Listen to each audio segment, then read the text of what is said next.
Good morning, everyone. Good morning. Welcome. Today is Sunday, February 11th, 2024. Welcome. This is our weekly public lecture, part of a series of lectures that the Toronto Spiritual Society has.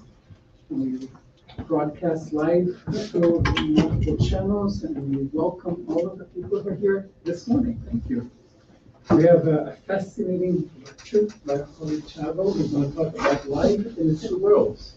First, he will define what life is, and then he will define the two worlds. We start with a very short reading from one of the Spiritist books. So today I'm going to use a little, very good book called Happy Life, very short messages that we can read as inspiration every morning. So why don't we start here with an inspirational reading by the spiritual entity consciousness as psychographed by our friend Gibraltar. Never be remiss in this task of helping. It is not only with money, social position, or power that resources are available to help. A kind word generates stimuli and values that turn into precious results. Words have lifted up civilizations just as they have driven multitudes to war and destruction. Use words to rescue, encouraging those who have fallen to get back up, those who are asleep to awaken, those in errors to correct themselves, and the aggressive to calm down. Speak with elevation and kindness. Make yourself a faithful microphone in the service of goodness. Wonderful words. And before I call Chavo to come and start his lecture, let's concentrate, just relax ourselves first in a good energy level, good mood to receive all of the positive energy that are brought to us by God, by Jesus, by the spirits who watch and protect us, who inspire and warn us of our acts. Let them be present in your heart and in your mind. Let them open everything of what is good and put away for a little while anything that might be an obstacle to sharing the wonderful messages, the lessons that we're here this morning to listen to. We're all together, united in our desire to learn, to be better, and to be worthy. So be it. Chavo, welcome. We look forward to your lecture. Thank you. Thank you very much. Thank you, everybody, for being here. Good morning. Good morning. I'm very happy to be here. Just one, I always try to put in context when I come to, be here with you giving a lecture.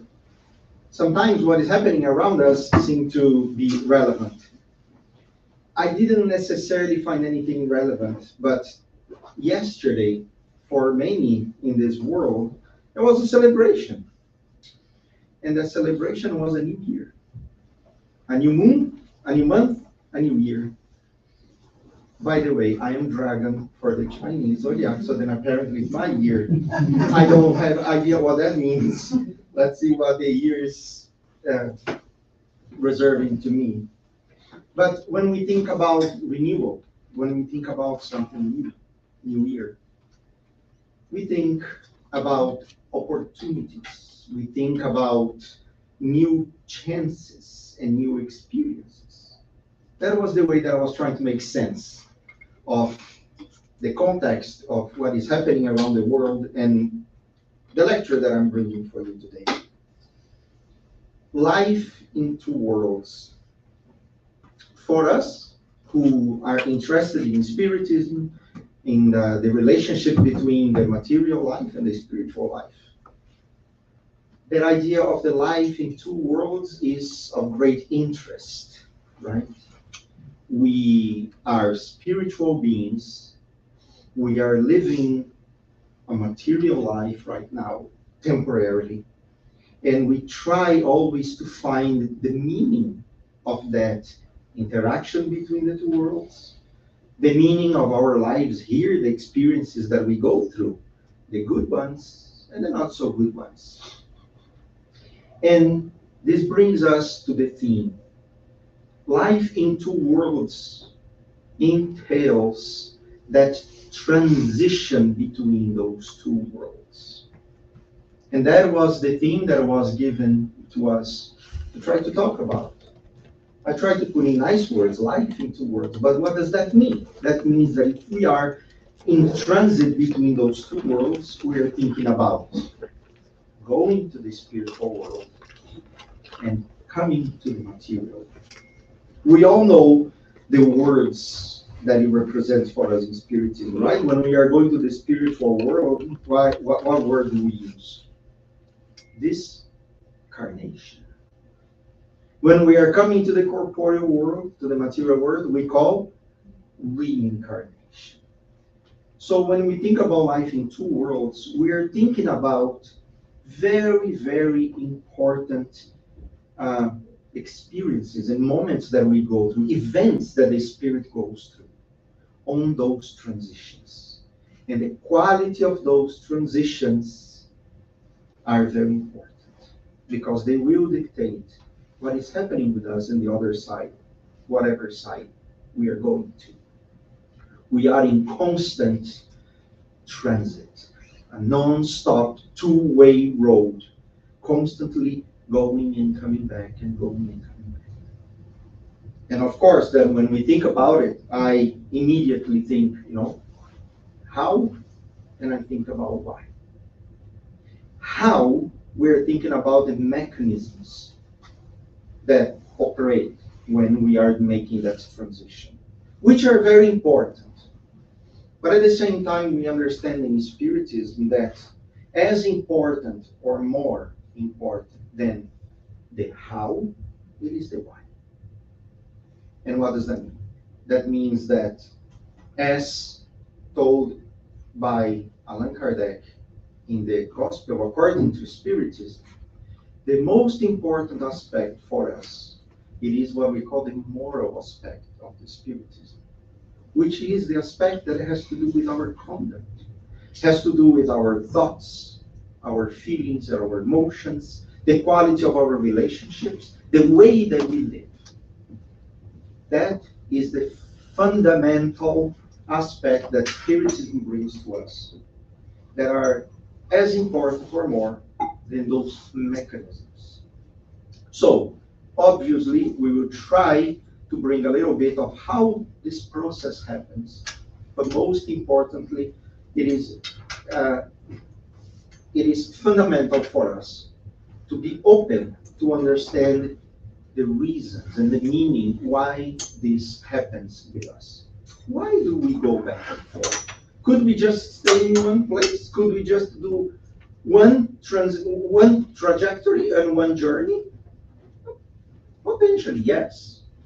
But somehow God, in His infinite wisdom, love, mercy, and justice, gave this path to us.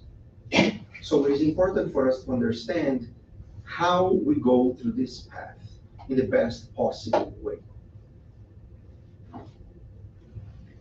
So when we think about those two planes of existence, the spiritual plane and the material plane, one of the first mentions, of those two different planes of existence came from, at least for us in the Judaic Christian traditions, it is in the Old Testament.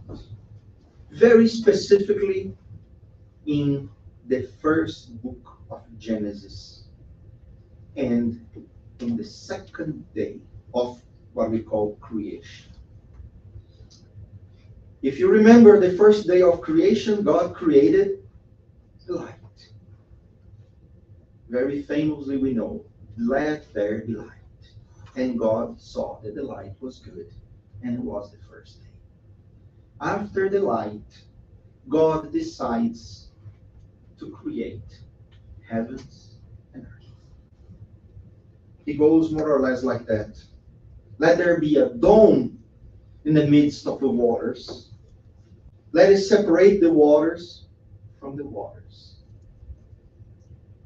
Just if we are going to talk about separate the waters from the water, it's going to be a completely different lecture. So then let's go forward. We're going to continue that for sure. We're going to touch upon that one day. But the reality is there is a separation. God made the dome and separated the waters that were under the dome and the waters that were above the dome. God called that dome the sky. And there was the evening and there was morning, and it was the second day. How can we understand that idea of two different planes of existence? Those two waters, or that upper dome and lower dome. And of course, that Spiritism gives us the key to understand most of the passages of the Bible and many other revelations that come from the spiritual world. And without it, it would be very difficult for us to grasp the essence of those messages. In one very small book written by Allan Kardec called What is Spiritism? He tells us it is a science that deals with the nature, the origin, and the destiny of spirits and their relationship with the corporeal. So we are thinking about the spirit world and the spirits. And we are thinking about the corporeal world and that relationship. That's why it is so important for us to understand that relationship between the spiritual world and the material world for us.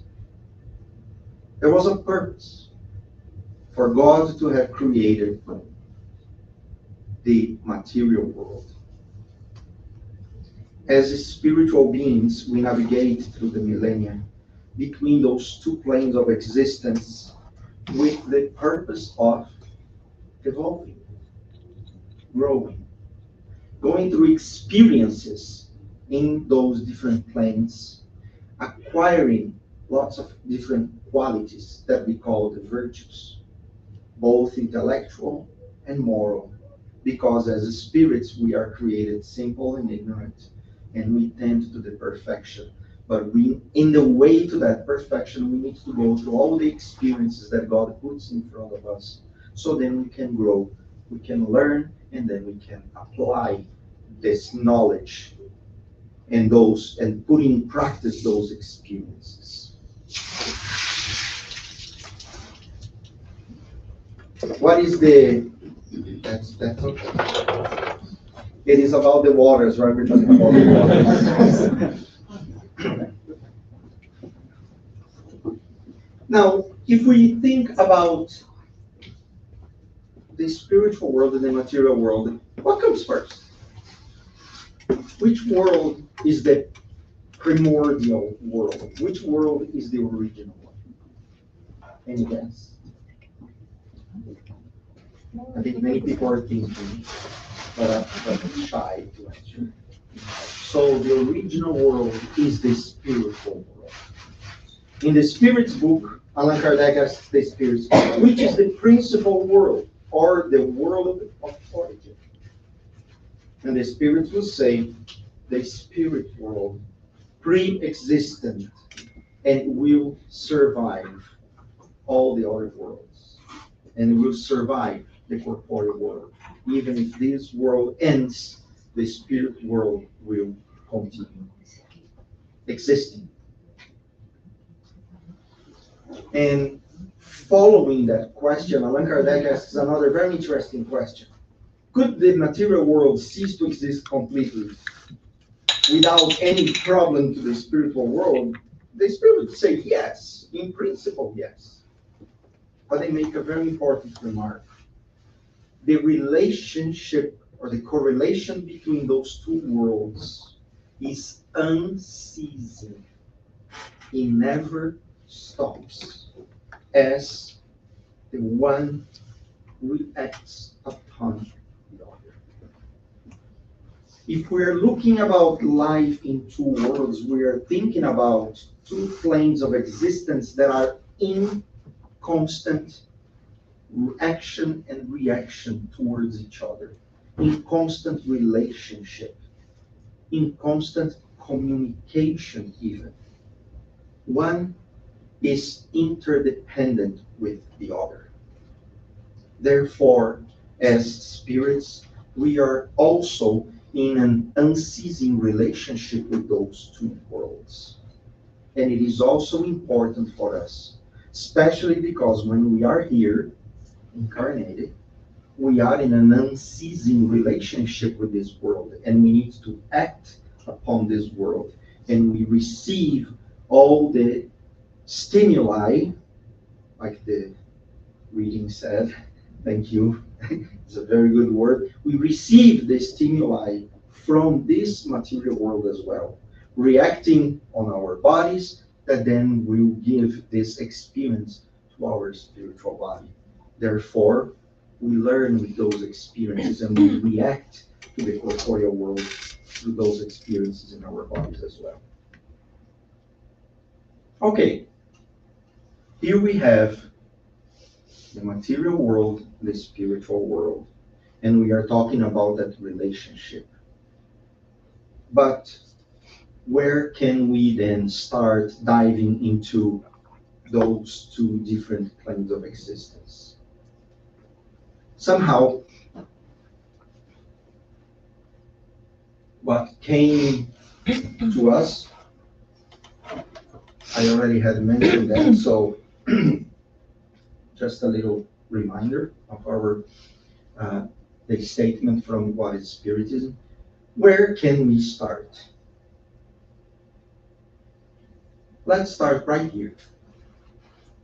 In the return to the spiritual life. Here we are incarnated, all of us.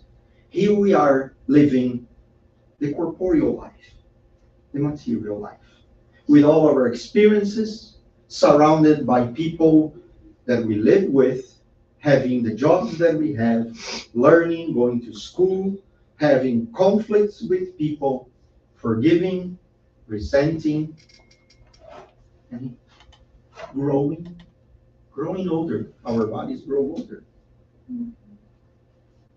And then there is a time for us to depart from this corporeal world. Where do we go? We go back to the primordial or the original world, which is the spiritual world.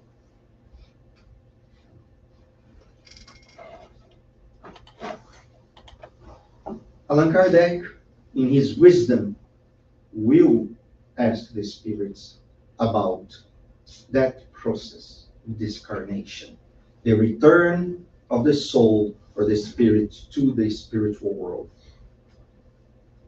And Allan Kardec asks, what does the soul become at death? The spirits very clear would say, it will become a spirit again.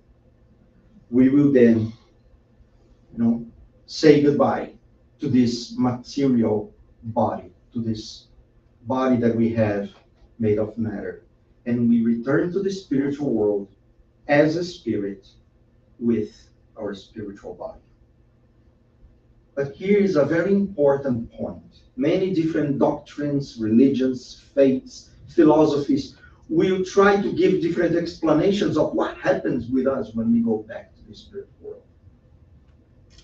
But in Spiritism, and Allan Kardec makes that question again, because he wanted to know, and he wanted us to know specifically about what the Spiritism says about it. What do the spirits that are communicating with us from the spiritual world to us tell us? And the spirits are also very clear. The spirit never loses its individuality. We continue being who we are even after the death of our lives. Now you can ask, Chuck, why is that important? Because if we are here living our experiences, going through all the challenges, the pleasures and pains of the material life, if we don't preserve our individuality, what would that amount to? Where would that lead us? To the whole? To nothing? Would we lose all those experiences? But God, in His wisdom, love, mercy, and justice, gives us the individuality, gives us the ability to be one with ourselves. Therefore, never losing the results and the impact and the consequences of everything that we live here. And that is crucial for us to make sense of that transition between the material and the spiritual world. We never cease to be who we are. We are in an unceasing and constant process of acquiring experiences, evolving, growing. And this means that what we live here is important. The way that we live, the experiences that we go through, the emotions that we learn how to experience, the thoughts that we cultivate, and the way that we act with ourselves, with others, the way that we treat ourselves during our corporeal life will then dictate the way that we arrive in the spiritual. And that's why we said that as important as the how, which means I could spend an entire day telling you how long would that take for that process to happen, which is a more or less, long process, because we are all very closely connected from our material body to our spiritual body. We do have what we call our perispirit, which is the very fluid, energetic body that, let's say, houses our soul, houses our spirit, houses our mind. However, as important as knowing that, and knowing that every single atom of our material body is connected with our every atom of our spiritual body. But we are talking about our experiences, emotions, thoughts, feelings, actions, our conduct. Is that important that we pay attention to our conduct in order to make that transition a better transition? Yes, definitely. Do we want to make the passage to the spiritual world less traumatic, less impactful, more pleasant? Arriving to the spiritual world, looking back and saying, I have done something good. Yes, that's what we want. Do we want to look back with regret? No. We all have regrets. We are all imperfect. How can we live our lives to have less regrets, therefore arriving to the other side better? It is taking care of that individuality, taking care of what we feel, what we think, how we relate to each other, how we use those concessions in this corporeal life that are given to us temporarily as tools for us to work on ourselves and work in this world and work with each other.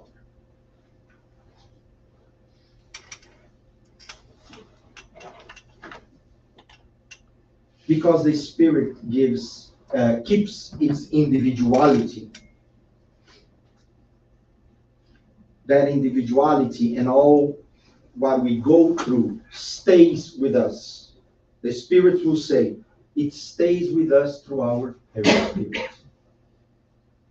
For us, it's important to think that the perispirit is in between our bodies and our spirits. The perispirit survives the death of the corporeal life and stays with us. We retain our appearance, we retain our memories, we retain the way that we act with others through the perispirit. It is our spiritual body. What does the spirit take then? Do we take our material possessions? Do we take our social status? But do we take what we did with our social status? That we did. Do we take away the material wealth? No. But do we take the results of how we use that material wealth for ourselves, for others, for good, for bad? Were we stingy? Were we generous? Were we inconsequent, irresponsible, or responsible with those concessions that we take? So we take our memories, the results of the actions to ourselves and to others, the desire to ascend to better worlds, and also very, very important, our conscience. Our conscience. That awareness of who we are, what we do, and why. The awareness that we have of ourselves, what we have that is good, what we have that we want to change. And when we think about conscience, Allan Kardec also makes a few questions related with when we get to the spiritual world, when we are finally in the spiritual world, we are simply arriving there as if we get home and just change our clothes and take our work clothes, put in a basket, and put our home clothes and are there. The Spirit would say, not quite.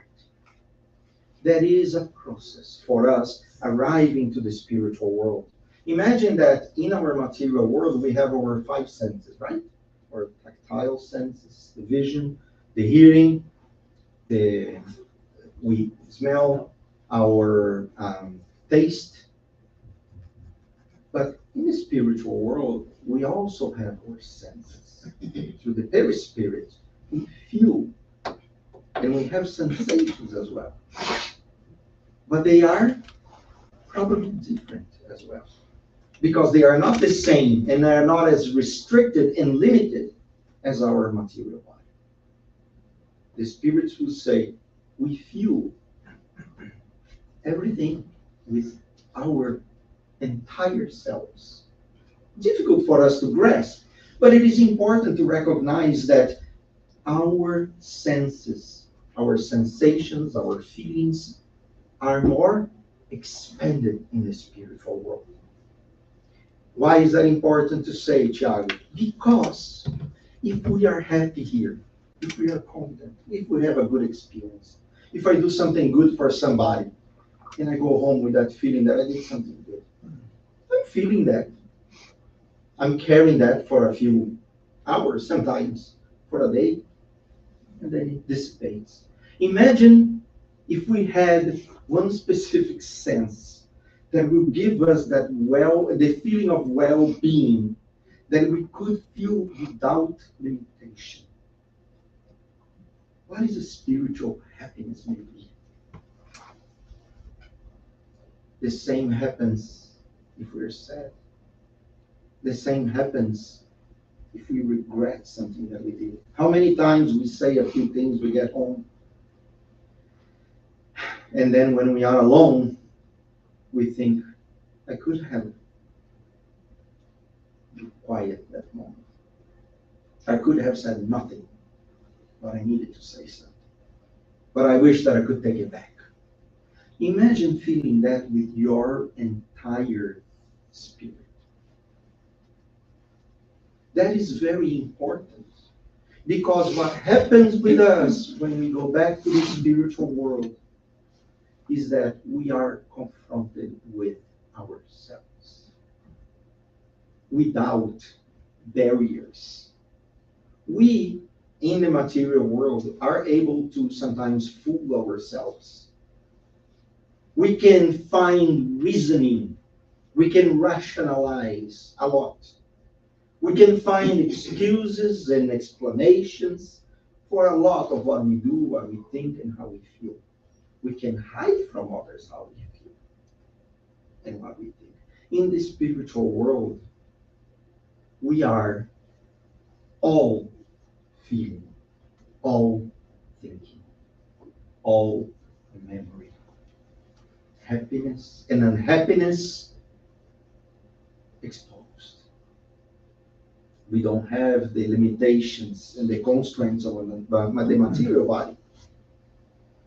And it doesn't let us lie to ourselves or to anybody else.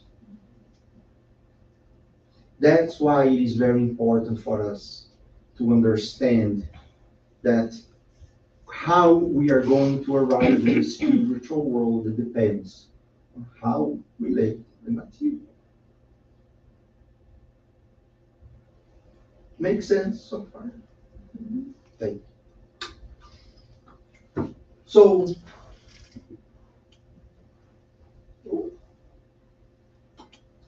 sorry.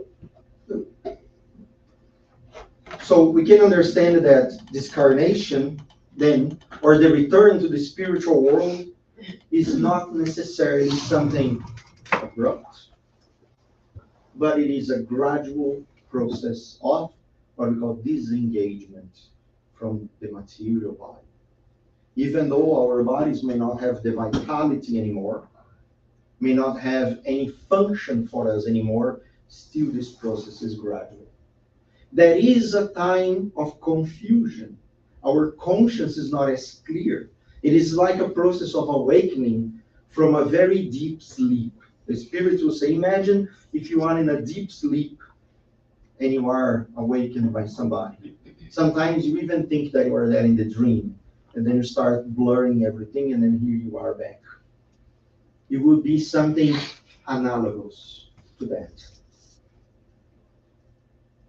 From a mechanism point of view, there is a separation from every point of the material body to every point of the spiritual body or the very spirit. It may be or not difficult or painful, depending on each spirit. And from the book Heaven and Hell, that gives us a very important first-hand testimony of spirits themselves, telling us the state that they arrive in the spiritual world. That is a very important comment, which is, it is needless to point out that whether death is more painful or less, so depends on the circumstances. And they continue saying, which circumstances are they? The principal cause behind the greater or lesser difficulty of the disengagement is the soul's moral state. Let's give a very, very brief reminder to ourselves. What is then the moral? Moral is our conduct. Every time that in Spiritism we talk about moral, and we talk a lot about morals, but it is important for us to understand what it is. When we talk about morality, we talk about the quality of our conduct. And then obviously we can ask, Tiago, but which moral is that? Which kind of conduct? What is better, worse, right, wrong? Very good question. And for that, we always go back to the essence.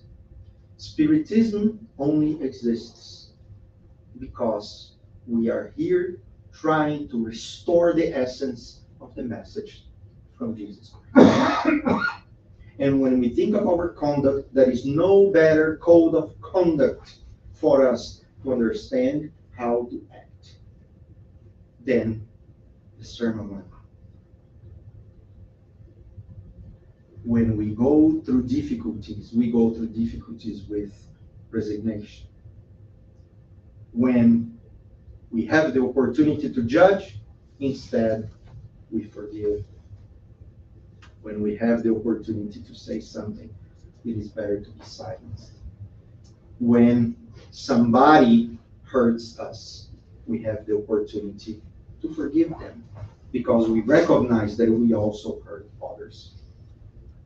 When we want the world to be gentle, we are the ones being gentle. And when we want the world to know, it is our responsibility to know the things that we need to do. So if we are looking for a code of conduct, thinking about acting morally, to then arrive in the spiritual world with the happiness that we are entitled to in that moment, we look at the conduct that Jesus taught us how to have.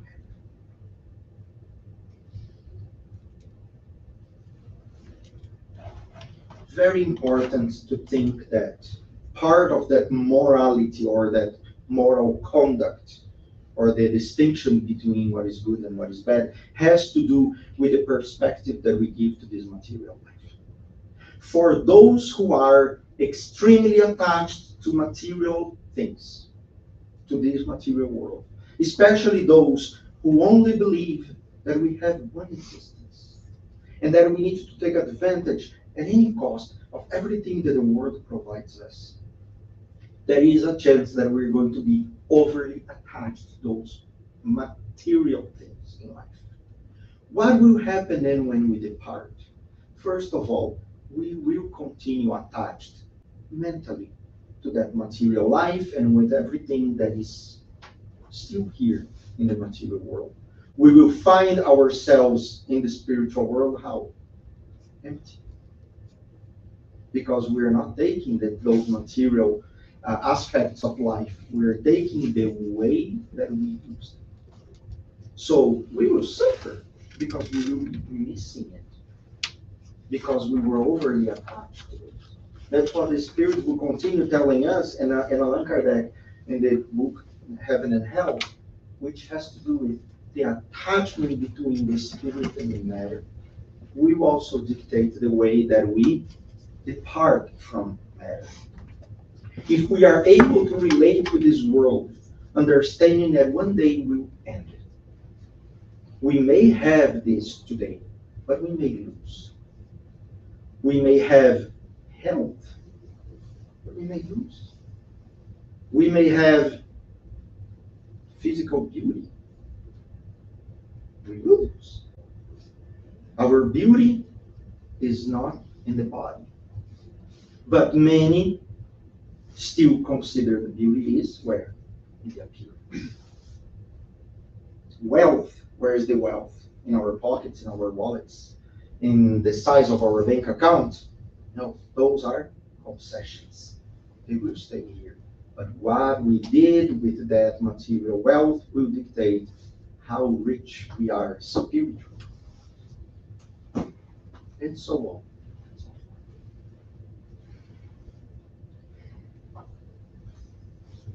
Also important to mention that sometimes we may have questions, and I will highly encourage everybody, to look into it. Unfortunately, we don't have time for that, but it is important to mention that sometimes we may have people in our lives that go through experiences that may be traumatic. We may have, had people in our lives that departed from this world in very difficult circumstances. Some of them with long diseases, some of them abruptly. Some of them decided to shorten their existence on their own. Some didn't ever have the opportunity to arrive to this earth because of actions of others. All of those aspects of the life between the two worlds is very, very important. But one thing is the most important of all. We have the opportunity to restart. God is more than justice, is love, compassion, mercy. All the difficulties and challenges that we go through, one day we will have the opportunity to make sense of them. And even the tears that we shed today have a meaning for our existence. And if nothing else, they are a lesson to teach us that those who departed that we miss are important for us. And because we are all making that transition, let's remember, we will also make that transition. And the way that we live this life is going to allow us to re-encounter those who we believed that we lost, but we didn't. Like for those who migrate from one country to another, one day we hope that even from one planet to another, here we are talking about the two planes of existence, that we can have the hope and we can continue connected in feeling, in thought, with the memories that we have, to one day find ourselves in the spiritual world happy again. Very, very important. So no matter how this happens, it matters how we treat those experiences. Instead of trying to blame ourselves or others, instead of judging ourselves or others, that we can open our hearts and understand that because of our imperfections, we're going through experiences that we don't know yet the reasons for, but they are there. And we will get there.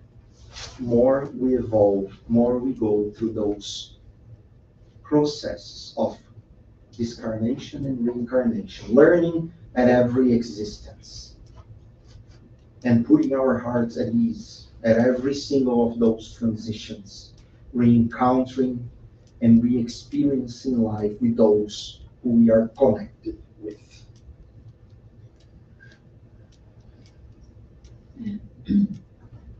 Now, there we are in the spiritual world, having looked back with our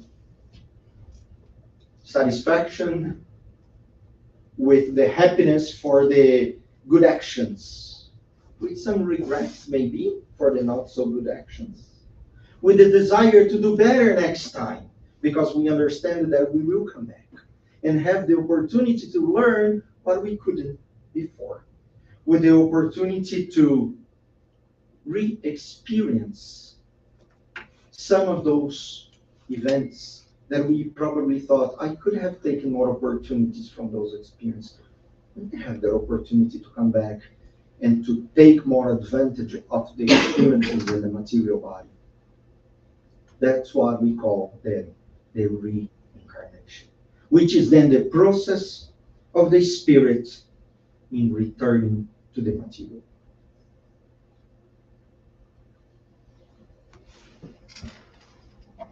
Return to the corporeal world. The same spirit in a different body. The same individuality, but in different experiences, in different times. We will reincarnate. Maybe in this world, in a different time. Maybe with the same group of people, maybe even with the same families, but in the very different experiences to allow us to continue growing and evolving. The reincarnation is propelled by two important laws, divine and natural laws. The law of progress. We never regress. We always progress. Even when we have a next experience in the body more difficult than the first one, it is also for our progress. Never regress. And also the law of cause and effect. Remember, we carry the memories and the consequences of the acts that we committed in the previous existence. Therefore, some of those consequences, some of those impacts will affect us in the next existence. For instance, the animosity that we had between two people, with somebody, we will have the opportunity to re-experience that. Probably we will pick up where we left. If we left in not such good terms, probably we will re-encounter, continue having some conflicts, and continue learning how to forgive ourselves, how to respect ourselves, tolerate, how to understand each other's perspective until the time that we restore the love that we could not make grow in previous existence. Because one of the greatest purposes in our life, thankfully, is to learn how to love. Through forgiving, through respecting, through tolerating, through seeing the other's perspective, through walking in somebody else's shoes, as we say. We are here to rehabilitate, and we are here to evolve. That's what we call the trials. Sometimes we call expiations, which means rehabilitating from past mistakes. And when we talk about evolution, we talk about, let's say that we had classes in the spiritual life about how to tolerate. And then we are going to arrive in an area or with people that will provoke our intolerance. Therefore, we're going to have the chance to practice our tolerance in order to evolve.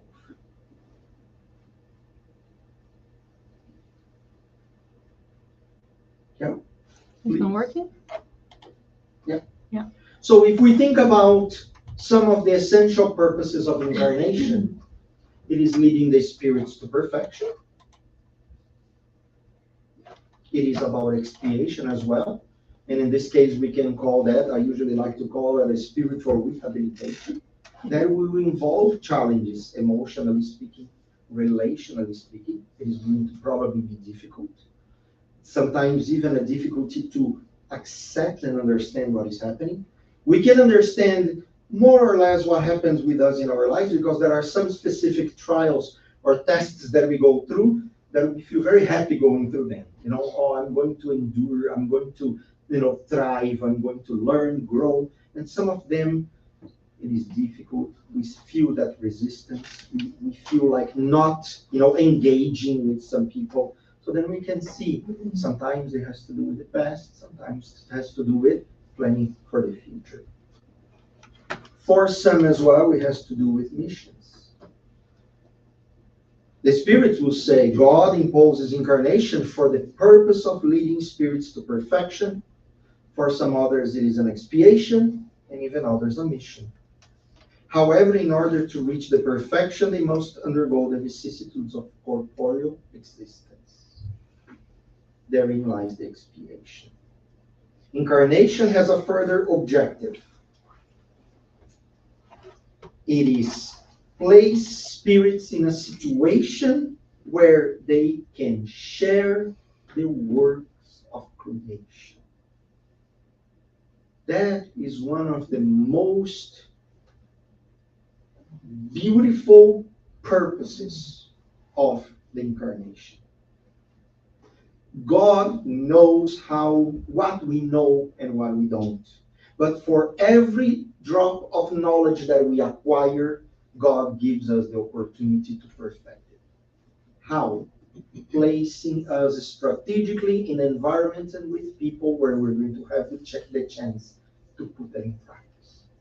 In the same way, those around us will also have that same opportunity. Therefore, for us, in order to keep our humility, it is understanding that we're not the only ones teaching. But for every single person around us, there is a lesson for us to learn. In relationship, we need each other. In relationship, we all grow and evolve together. So when we talk about the spirits doing their share in the work of creation, means that God gives all the opportunities for us to grow both individually and collectively. And reincarnation is based on the justice of God and also in that revelation of God which means that the justice of God means that without reincarnation, we will not find meaning and justice, especially for the difficulties that we go through in life. The difficult experiences, the pain, the suffering will make no sense if we don't have reincarnation to understand. And also the revelation, because it is what God gave us as a gift for evolution. God gave us the path of reincarnation and reincarnation in order for us to use it to evolve and to reach the perfection that we are allowed to.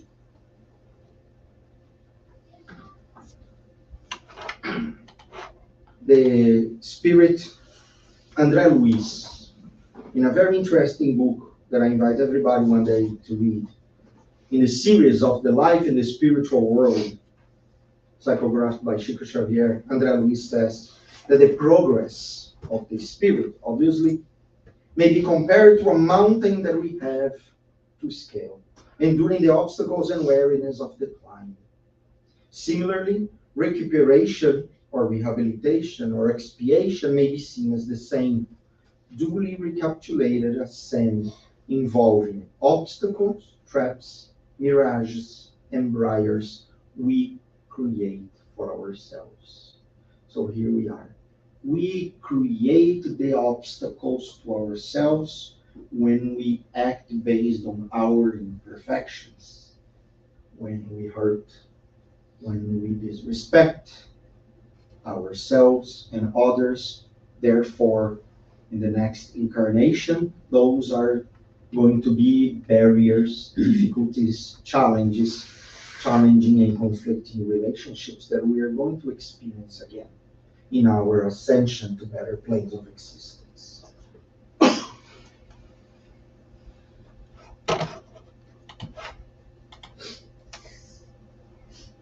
Jesus, in a very important dialogue with a doctor of the law back in the time called Nicodemus, and that is in the book of John, in the chapter 3. Nicodemus comes to Jesus one day and asks about evolution, about growth, about spiritualization. Jesus gives a very important lesson to Nicodemus, which is one of the clearest messages that Jesus gives to all of us. No one can enter the kingdom of God, which is the spiritual world, unless they are born of the water and spirit. Remember when we spoke about the waters and the waters? The waters that we're talking about are the fluid, that is the universal fluid, which is what some call the breath of God, which is the universal principle that creates all things. That is what they call the heavens. The waters that we talk here has many symbols. Our earth is mainly water. Our bodies are mainly water. When we are born, the baby is surrounded by the amniotic fluid. Here are the waters. We're talking about the waters as the material life. Being born of the water, reincarnation. Being born in spirit, the discarnation. No one ascends to the spiritual world without going through that unceasing process of living between the two worlds. And I will just leave a very interesting image for you, which is inscripted in Allan Kardec's tomb in France, in Paris. That phrase is not Allan Kardec's. That phrase has actually multiple origins, including European old literature. That's where it comes from. But that was inscripted in Allan Kardec's tomb after the tomb originally was not there, but then it was inscripted after. To be born, to die, to be born again, and progress constantly. That is the law.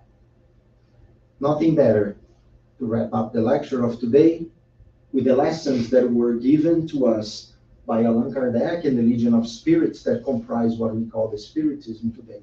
Reviving, recovering the essence of the message of Christ that brings to us the divine laws, progress, unceasing, constant progress, because there is a lot for us to evolve, to grow, to become better at every incarnation. Thank you very much.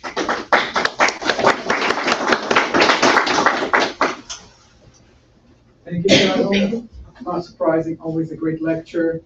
Every time he comes here, he gets better and better. Any questions, comments? Everybody's an expert now on this topic. Yeah. I'm a good teacher. Yes. There is a I'm question. going to add a suggestion. Oh, you have a question. This is just a quick one. So you mentioned that the spiritual world is the main one. So I was just curious to know, like, are spirits created? Are spirits born? That is a beautiful, beautiful question. And the spirits would say, especially now because of our level of evolution, it suffices to say that God creates without stopping. We don't have access today on how God creates, but we know that God creates spirits out of what we call the intelligent principle that progressively is individualized. So there is a material principle, and there is an intellectual principle. And that intellectual principle is slowly individualized through experiences that intellectual principle goes through incountable number of millennia. We are created, as the Spirit say, simple and ignorant, and we don't even know what this means, but we know that we are created very, very simple. And through all those experiences in the material life, that can be in probably many different species even, we evolve. But the reality is, God never stopped creating. The universe is eternal, God is eternal, which is even difficult for us to understand. But God never stopped creating spirits. We are born from God, that we know. We have that DNA from God, which is the ability to love. So, yeah, God never stops creating. Okay, I'm going to leave a suggestion for future lecture, because what Chad went through this is what we call Spiritism 101, right? It's the basic principle of life, incarnation, death, and so forth. But the reality is not that black and white. As you mentioned briefly, the two overlay each other.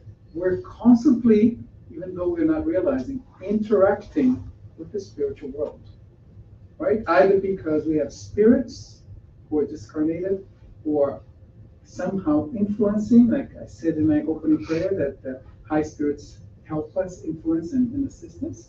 Or it can be so not so nice spirits that are obsessing and trying to interfere with us.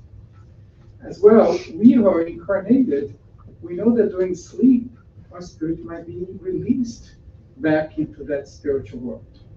So understand that even though from the basic mechanism is this constant cycle of multiple incarnations, in between, we're interacting quite consistently. Maybe that's a subject for a lecture to explain how those interactions occur.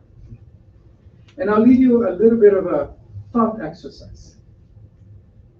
Let's talk about aliens, right? The universe is huge. You know, from the time that I studied kind of elementary school and they describe what physics basically is the size of the universe, it has gone up 1 billion times bigger than what we thought. So obviously, this is not all for just us who are here on this earth. We know for Spiritism that we have multiple homes, multiple planets are possibly right now having life. It could be very basic life, it could be amoebas or whatever, or it could be advanced lives as ourselves. We are kind of influenced by Hollywood and this notion of all of these spirits. But imagine that we would travel to another planet that has similarly evolved beings there. Now, Spiritism teaches us that we're all the same spirit, even though our bodies, our world could be different. So the question is, when we meet those beings that could be looking very differently, they could have a different type of atmosphere, a different type of planet, they could be physically very different from us. Do they have the same moral seeds that God planted in this spirit that we have? Would they have the same moral codes? Would they be at some stage of that moral evolution that we could relate to? Or they would be completely different than us? Thank you very much. Thank you for those who have been watching us live. For those who will watch us later on in our recorded sessions, thank you.